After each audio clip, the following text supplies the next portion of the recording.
Europa Inquieta è la 43esima serie di incontri di cultura storico-politica a cura dell'IRSE, Istituto regionale di studi europei del Friuli Venezia Giulia.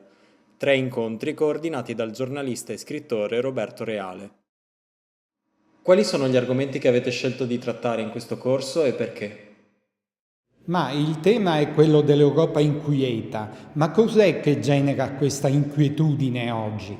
E noi abbiamo individuato 3 grandi questioni. Una, il rapporto con l'Islam. Ovviamente c'è il problema del terrorismo, ma non c'è soltanto quello. C'è anche il discorso del rapporto con nuove comunità che arrivano in tutti i paesi europei e quindi c'è un discorso, come dire, di dialogo, di confronto che da una parte inquieta, dall'altra può essere anche un'occasione di crescita.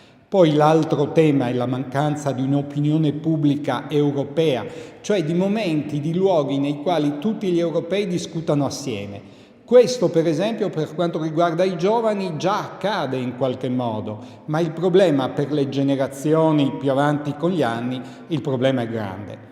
La terza questione, che è leggermente diversa dalla prima, è quella dei migranti. Migrazioni, migranti come rifugiati politici oppure migranti economici che vengono qui perché nella loro terra non ce la fanno. Ecco, queste erano le 3 grandi questioni intorno alle quali si decide il futuro dell'Europa.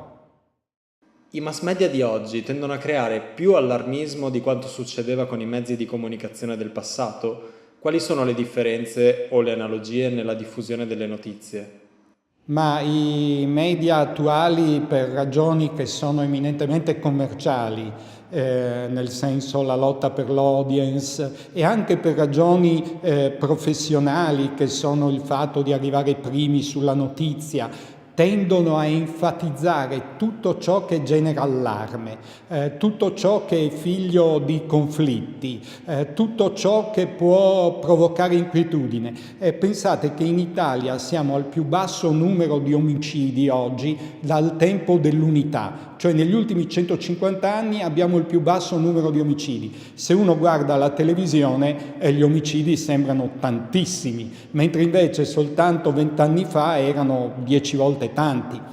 Il problema è anche del web, anche i social, Facebook, tende a determinare, come dire, una rincorsa a chi fa i commenti più clamorosi, a chi la spara più grossa e chi invece ragiona, porta degli elementi, come dire, di conoscenza, magari passa in secondo piano. Ecco, è una logica commerciale che andrebbe, come dire, smontata attraverso la conoscenza e anche appuntamenti come questo servono proprio a raggiungere l'obiettivo.